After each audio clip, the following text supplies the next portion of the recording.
পরিস্থিতিতে এটি ট্যাকেল করার জন্য আমাদের সেনাবাহিনী কতটুকু প্রস্তুত, বা আমাদের সেনাবাহিনীর বিষয়টা আপনি কিভাবে দেখেন? যে কারণ ধরেন বার্মা অ্যাক্ট যদি বাস্তবায়ন হয় বা হিউম্যান করিডোর যেটা বলা হচ্ছে, মানবিক করিডোর, হিউম্যানিটেরিয়ান করিডোর, এই করিডোরের ক্ষেত্রে সবচেয়ে বড় বাধা হবে কিন্তু ইন্ডিয়া। এবং ইন্ডিয়া কিন্তু স্যার বলছিলেন যে ইন্ডিয়ার কারণে এতদিন ধরে আরাকানকে কোনো সাপোর্ট দেওয়া যায়নি। তো বর্তমান পরিস্থিতিতে আমাদের সেনাবাহিনী কেমন অ্যাক্ট করতে পারে, বা এই যে ডক্টর ইউনূসের যে যুদ্ধ প্রস্তুতির আহ্বান, সব মিলিয়ে আপনার কাছ থেকে একটু শুনি, আপনার ভাষ্যটা শুনি একজন সামরিক কর্মকর্তা হিসেবে আপনার বিশ্লেষণটা একটু জানতে চাই।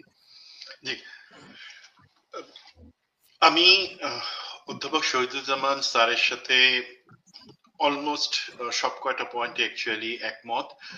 দুইটা জায়গায় আমি শুধু আমার ভিউটাকে এক্সটেন্ড করব এইভাবে যে আমাদের প্রথম কথা, আমরা রাজনৈতিক দলগুলাকে এই আলোচনার বাইরে রাখবো, সেটা স্যার সম্ভবত আপনিও বলেন নাই, বাট যে বক্তব্য সেটা এসছে যে এখানে prime decision maker, stakeholder, যাদের ডিসিশনটা অ্যাকচুয়ালি অন দ্য গ্রাউন্ডে, আমি যদি সময়ের সাথে এবং মানে নেসেসিটি ডক্ট্রিনে যাই, তাহলে লিড রোলটাকে আমাদের নিরাপত্তার সাথে সংশ্লিষ্ট তাদেরকেই রাখতে হবে, জাতীয় নিরাপত্তা। এবং এইটাকে আমি অফিসিয়ালি আসলে বলতে পারি না যে এটা একটা সামরিক অভিযান হবে যুক্তরাষ্ট্রের সাথে মিলিত ভাবে।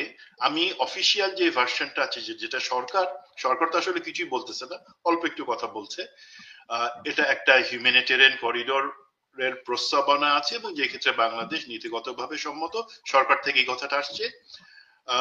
সেইটা যদি আমি সেইভাবে মনে করি, একটা প্যাসেজ তৈরি হবে যেখান থেকে মানবিক সাহায্যগুলা পৌঁছাবে আরাকানের সাধারণ বা নিপীড়িত জনগণের কাছে, যারা অনেক কিছু থেকে বঞ্চিত যেহেতু তারা এনসার্কেলড। সেইটার আলোকে আমাদের আর্মির প্রস্তুতি, আমাদের সরকারের প্রস্তুতি, সেটা কোনো চ্যালেঞ্জিং কিছু না। বাট আমরা যদি অ্যাকচুয়ালি ভাতের নিচে শাকে দেখি যে, সরি, শাকের নিচে মাছ কতটুকু আছে, সেই জায়গাতে যদি তাকাই, আমরা প্রফেসর শহীদুজ্জামানের বক্তব্যের সাথে মিলাই আমি বলতে চাই যে হ্যাঁ, অবশ্যই এখানে সেনাবাহিনীর পরিকল্পনা, সেনাবাহিনীর সক্ষমতা এবং অভিজ্ঞতা, সেটা খুবই বিবেচ্য একটা ব্যাপার। দেখেন, উনি বলেছেন জাতিসংঘ এবং অন্যান্য পরিস্থিতিতে বাংলাদেশ সেনাবাহিনীর যে সাফল্যের কথা এবং আমাদের যে লিডারশিপ আছে তাদের কথা বলেছেন। এর বাদে আরো একটা জিনিস কিন্তু খুব ইম্পর্টেন্ট, যেটা একটু মিসিং আছে। আমরা পার্বত্য শান্তি চুক্তির পরে ক্রমান্বয়ে যখন পাহাড়ি এলাকা থেকে ক্যাম্পগুলোকে সরাই আনা হয়, তারপর কিন্তু এই ধরনের টেরেন, যেই ধরনের টেরেনে আমরা একটা মানবিক করিডোর এস্টাবলিশ করার কথা বলছি, এবং সেখানে বলছি যে প্রয়োজনীয় সামরিক পদক্ষেপ বা সামরিক অভিযানের কথা যেটা বলা হচ্ছে, সেই জায়গাটা কিন্তু কোনো স্বাভাবিক একটা সমতল ভূমি না। রাখাইনের সেই অঞ্চলটা কিন্তু হচ্ছে আমাদের যে পাহাড়ি এলাকা সেই রকম, এবং এই পাহাড়ে যুদ্ধের অভিজ্ঞতা, পাহাড়ে সামরিক অভিযানের অভিজ্ঞতা, ইভেন লজিস্টিক মেনটেন করার অভিজ্ঞতার জায়গা থেকে কিন্তু আমরা গত অলমোস্ট 28টা বছর সম্পূর্ণভাবে বিচ্ছিন্ন। ক্যাম্পগুলাকে গুটে আনবার পরে আমাদের এখনকার যারা সৈনিক, কেউ তো 28 বছরের চাকরিতে নাই, বাট হ্যাঁ, লিডারশিপে যারা তারা আছেন, আমরা সেখানে একই সাথে জেনারেল মুশফিকের কথা বললেন, জেনারেল মিনাজ আছেন টেন্ডিভে, the finest of the officers তারা, তাদের প্রজ্ঞা, সামরিক জ্ঞান, এবং একই সাথে প্রধান উপদেষ্টার যে মিলিটারি সেক্রেটারি আছে জেনারেল ফেরদৌস, এই তিনজনের মাথাটাকে যদি আমি এক করি, যে হ্যাঁ অবশ্যই রণকৌশল, সামরিক জ্ঞানের ব্যাপারে তারা অত্যন্ত অত্যন্ত মেধাবী, এবং আমি বলবো আমি তাদেরকে একদম A+ রাখবো। এখন কিন্তু প্রস্তুতিটা হচ্ছে যে আমাদের লজিস্টিক যে সেট আপ আছে, যেই আমরা যে প্রশিক্ষণে যে ট্যাকটিক্স ফলো করি, অথবা আমাদের যে প্রসেসটাকে ফলো করি, এবং মাঠ পর্যায়ে আমাদের যেই সৈনিকরা আছে, ব্যাটালিয়ান্স গুলো আছে, তাদের কারো আসলে ওইভাবে পার্বত্য এলাকায় সামরিক অভিযান, সেটা একটা পিসফুল সামরিক অভিযান হোক অথবা হেভি এঙ্গেজমেন্ট হোক, যেটা আমি আশঙ্কা করি না, তার অভিজ্ঞতা থেকে কিছুটা আমরা দূরে আছি। সেটাই আমার কাছে শুধুমাত্র একটা চ্যালেঞ্জ মনে হচ্ছে, বিকজ বাকি যেই চ্যালেঞ্জের জায়গা থাকা স্বাভাবিক এবং আসল চ্যালেঞ্জ লজিস্টিকটা কিভাবে মেট আপ করা হবে, এই প্ল্যানিং এর পর্যায়ে আমাদের এয়ার অ্যাসেট এবং এয়ার কভার গুলা কিভাবে আসবে।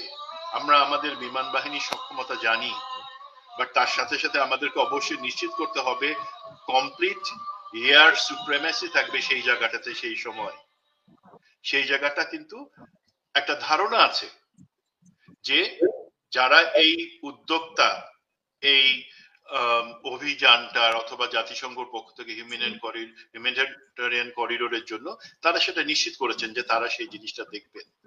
দেন আসছে সরবরাহটা ঠিক মতো পৌঁছানোর জন্য আমরা কি ধরনের বাধার সম্মুখীন হব সেই জায়গা সম্পর্কে আমাদের কি তথ্য এবং আমরা যেটাকে গোয়েন্দা তথ্য বলি, সামরিক গোয়েন্দা তথ্য, সেই জিনিসগুলোর ক্ষেত্রেও আমরা সহযোগিতা পাবো, সেটা বলা হচ্ছে পূর্ণ সহযোগিতা পাবো। সুতরাং আমি যদি আসি লিডারশিপের জায়গা থেকে, যারা এটার বাস্তবায়নের ক্ষেত্রে মাঠ পর্যায়ে বাস্তবায়নের ক্ষেত্রে সম্পূর্ণভাবে দায়িত্ব নিয়ে কাজ করবেন, সেখানে সম্পূর্ণ আস্থা আছে। সরকার এবং আমাদের যে নিরাপত্তা উপদেষ্টা তাদের সক্ষমতা এবং সদিচ্ছার ব্যাপারে আমার সম্পূর্ণ আস্থা আছে। এই ক্ষেত্রে আমাদের একটা চ্যালেঞ্জের জায়গা বলা হচ্ছিল, ইনফ্যাক্ট যে কারণে আমি এই জিনিসটা নিয়ে আগে বেশ কয়েকবার আপনি বলেছেন আমি আলাপ করতে চাই নাই, যে আমাদের মধ্যে কিছু মহল থেকে একটা ভীতি ছিল যে একদিকে ঠিক আছে যে আমরা তো হচ্ছি মানে গরিবের বউয়ের মতো, অথবা অনেকে এক্সাম্পল দিয়ে বলছিল যে রবীন্দ্রনাথের সেই 2 বিঘা জমির মতন যে আমাদেরকে উপেনের মতন বলা হবে যে এটা করো। একদিকে যুক্তরাষ্ট্রের চাপ যে বার্মা অ্যাক্ট ইমপ্লিমেন্টের জন্য এটা করতে হবে, তারা বলছিল আরেক দিক থেকে যে এখানে তো চায়না বা তাদের সমমনা দেশগুলার বড় ধরনের ইনভেস্টমেন্ট আছে। আরাকানের যে জায়গাটাতে এই অপারেশনটা হবে বা করিডোর তৈরি হবে, তারা বলছিল যে অপারেশনটা আলটিমেটলি একটা মিলিটারি অপারেশন হবে, সেটা চীনের যে ইন্টারেস্ট আছে, তার ইকোনমিক জোন আছে, তার পাইপলাইন আছে, সেখানে তার পোর্ট এবং ট্রিলিয়ন্স অফ ডলারের ইনভেস্টমেন্ট আছে সেখানে। তো চায়না তো জিনিসটাকে রেজিস্ট করবার কথা, এবং সেই ক্ষেত্রে আমরা আমাদের সাথে চীনের যে ভবিষ্যৎ অর্থনৈতিক সামরিক সহযোগিতা এবং চীনের যে ইনভেস্টমেন্ট আমাদের বাংলাদেশে, সেগুলা কতটা ক্ষতিগ্রস্ত হবে, আমাদের আসিয়ানে অন্তর্ভুক্তির ব্যাপারে চীনের যেই একটা সহযোগিতার আশ্বাস আমরা পেয়েছি, সেই জায়গাটা কতটুকু ক্ষতিগ্রস্ত হবে, সেই জায়গা কিন্তু অনেকে প্রশ্ন করছেন। বাট আমি এই জিনিসটাতে কিছুটা আশ্বস্ত যে দেখেন চীনের দিক থেকে সম্ভবত তেমন কোনো আপত্তি আসলে নাই, এটা আমার ধারণা। বলছি যেহেতু আমি কিছু তথ্য আমার কাছে আছে যে আন্ডারহ্যান্ডে কিন্তু যুক্তরাষ্ট্র চীন তার এই একটা আন্ডারস্ট্যান্ডিং আসছে যে না, তারা একে অপরের সাথে এই জায়গায় যদি একটা অভিযান হয় সেক্ষেত্রে চীনের স্বার্থ সংহত করা হবে, এটাই কিন্তু চীনের দরকার। তাহলে বাকি থাকলে স্টেক হোল্ডার কে? ভারত। ভারত সবসময় এই জায়গায়, কারণ ভারতের কাছে মনে হয়েছে জিনিসটা যে যখনই এই ধরনের একটা আরাকান রাজ্য তৈরি হবে, এবং যেটা নিয়ে অনেকে বলছেন যে আলাদা ভারতের 3টা রাজ্য নিয়ে এখানে একটা আলাদা দেশ তৈরি হবে, খ্রিস্টান অথবা ইহুদি দেশ, আমি ওই পর্যন্ত যাবো না, এবং ওই পর্যন্ত কেউ আসলে লজিক্যালি চিন্তাও করে না। সেটার প্রশ্ন এখানে নাই, অনেক কারণে নাই, সেখানে আমি যাব না, সেটা আরেকজনের দেশ, সেই জায়গায় আমি চিন্তা করব না। বাট ভারত জিনিসটাকে অনেক ভাবে চিন্তা করে জিনিসটাকে রেজিস্ট করে, এবং ভারতেরও একটা বন্দর আছে সেখানে আরাকানের, এখানে ভারতের অর্থায়নে নির্মিত। তো ভারতের দিক থেকে আমার মনে হয় না, ভারত এখন অন্য অনেক জায়গায় বিজি, তারা এই ধরনের একটা অপরচুনিটির জায়গা ছেড়ে দিতে চাবে না, এবং তাদের থেকে আমার মনে হয় না কোনো রেজিস্ট্যান্স আসবে। ভিতরে ভিতরে তাদের সাথেও সম্ভবত আলাপ হয়েছে, এবং এই ধরনের একটা করিডোরের ক্ষেত্রে আমি মনে করি সামরিক দিক থেকে ভারতের থেকে প্রতিরোধ আসবে না। অর্থনৈতিক এবং দ্বিপাক্ষিক সম্পর্কের দিক থেকে চীনের সাথে তেমন কোনো বড় সমস্যা আমাদের হবে না, বিকজ আমার বিশ্বাস প্রফেসর ইউনূসের নিজ উদ্যোগে এই জিনিসটা আলাপ করে নিয়েছেন চীনের সাথে। উনি কাঁচা লোক না, উনি হঠাৎ করে ঘুমের থেকে উঠে একটা সিদ্ধান্ত নেন না।